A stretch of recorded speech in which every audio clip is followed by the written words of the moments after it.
গণভোট নিয়ে একটু জানতে চাই। আমরা মনে করি যে গণভোট যেদিন জাতীয় নির্বাচন হবে একই দিনে জুলাই জাতীয় সনদের উপরে গণভোট হওয়া দরকার, কারণ সময় নেই, মাত্র 4 মাস। এই 4 মাসে আপনি 2টা নির্বাচন করবেন, এটা আসলে সম্ভবপর নয়। দেখেন, একটি নির্বাচন করার জন্য পুলিশ প্রশাসন এবং যারা আসলে রিটার্নিং কর্মকর্তা থাকে তাদেরকে প্রশিক্ষণ দিতে হয়। এখন আপনি 2 মাসের ভিতরে আপনি কি পারবেন? মনে করেন যারা দাবি করছে এখন নভেম্বর মাসে গণভোট দেন, এখন কি অক্টোবর, সামনে নভেম্বর, এই 1 মাসে আপনি তো প্রশিক্ষণ শেষ করতে পারবেন না। এবং আপনি এক ধরনের 2টা নির্বাচন করতে গিয়ে আপনার দেখা যাচ্ছে জাতীয় নির্বাচন সেটা ভালোভাবে হচ্ছে না। কথা তো একই, তাই না? কাজ তো একই। সুতরাং একই দিনে নির্বাচনটা করেন। তো আমার কাছে মনে হয় এই ক্ষেত্রে মূলত সমস্যা হলো যে কিছু আসলে চাপা দাবি দেওয়া হয়তো মেনে নিলে হয়তো তারা এই জায়গা থেকে সরে আসবে।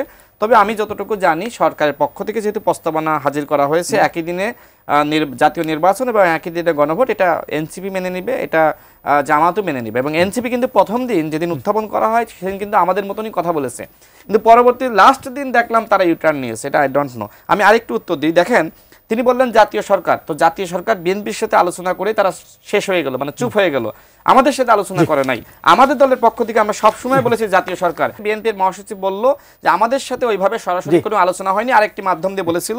এবার সর্বশেষ বলি, উনি বললেন যে আমাদের নাকি ক্ষোভ আছে। ভাই, আমাদের কিসের ক্ষোভ? এই দেশে যদি আমরা 18 সালের কোটা আন্দোলন সফল না করতাম আজকে আপনি এনসিপির নেতা হইতে পারতেন না। আপনি কোটা সংস্কার আন্দোলনের উপর দাঁড়িয়ে আছেন। বাংলাদেশে এই গণঅভ্যুত্থানের প্রেক্ষাপট আমরা তৈরি করেছি।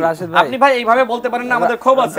আপনারা শুনেন, আপনাদের পক্ষ থেকে বলা হয়েছিল আমরা আপনার পরবর্তীতে আপনারা ইমম্যাসিউড আচরণ করেছেন, ইমম্যাসিউড একদম। আমি এগিয়ে নিয়ে যাই রাশিদ ভাই, আপনাদের সিরিয়াস পার্টি হিসেবে ওই সময় যদি কেউ গণনা করে না থাকে সেটা দুঃখের বিষয়, আমি জানি। আপনাদের হয়তো আরেকটু সিরিয়াসলি প্রেজেন্ট করতে পারলে তারা ডেফিনেটলি প্রাসঙ্গিক মনে করতো, বা উচিত ছিল হয়তো যদি এই জাতীয় সরকার আলোচনাতে নিয়ে আসা। গণভোটের ব্যাপারে আমাদের যে পজিশন হচ্ছে, গণভোটের যে রেজাল্ট, যেই গণভোটটা তো আলটিমেটলি বিপ্লবেরই ফসল। ওইখানে জনগণের একটা মতামত দেওয়ার পর মনে করেন আপনার আপার হাউস পিয়ার বা অন্যান্য যে স্ট্রাকচার, অন্যান্য যে কাঠামোগত যে পরিবর্তন, সেগুলো এই সরকারেরই করে ফেলা উচিত বা ইমপ্লিমেন্ট করা উচিত আগামী নির্বাচনে। গণভোটটা আগে হওয়া উচিত, এরপরে নির্বাচন হওয়া উচিত। আর নির্বাচন যেখানে আপনাদের বিপ্লব যদি না হতো, নির্বাচন কবে হতো? 2029 সালে।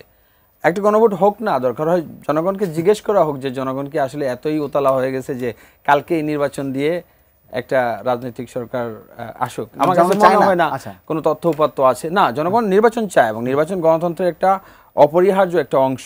কিন্তু আমাদের এই প্রেক্ষাপটে আমাদের কাঠামোগত সংস্কারটা হচ্ছে গুরুত্বপূর্ণ।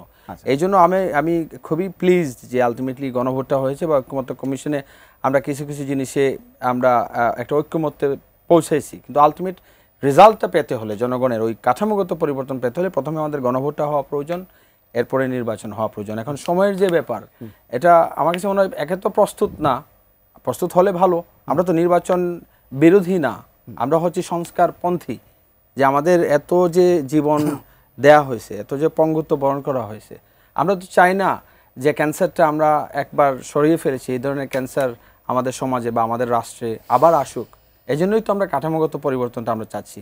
এবং এই চাওয়ায়, এই আকাঙ্ক্ষায় আমাদের আশা ছিল যে অন্যান্য যে দল, অন্তত তরুণদের যে দল, গণ অধিকার পরিষদই বলেন বা অন্যান্য যে দল, সবাই একসাথে থাকবে। তো রাশেদ ভাইয়ের কথায় মাঝে মধ্যে আমি ওই ক্ষোভটা উঠে আসে।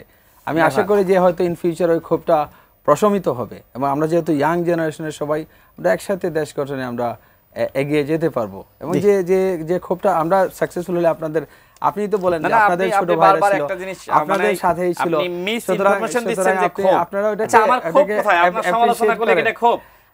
আপনি গণতান্ত্রিক রাষ্ট্র চান, আপনি কেন আমাকে সমালোচনায় বাধা দিচ্ছেন? এটা তো করার কথা না। দেখেন, আপনার সাথে আমার উচ্চ কক্ষে পিয়ারে মিল আছে না? উচ্চ কক্ষে মিল আছে, অনেক কিছু তো মিল আছে। আপনি 10 বছর প্রধানমন্ত্রী চান, আমিও চাই, মিল আছে না?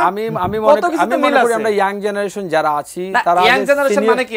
আমি যদি একদল হইতাম আপনার সাথে আমি সিনিয়র যে কথা বলতাম, তারা হয়তো একটা আসন দিতে পারে, দুইটা আসন দিতে পারে, বা ওইগুলো নিয়ে যেন তারা আমাদের ভাই, আপনার নেতারা বিএনপি নেতাদের সাথে আসন নিয়ে আলোচনা করছে, বাসায় বাসায় যাচ্ছে। আমি আপনাকে চ্যালেঞ্জ করে বললাম।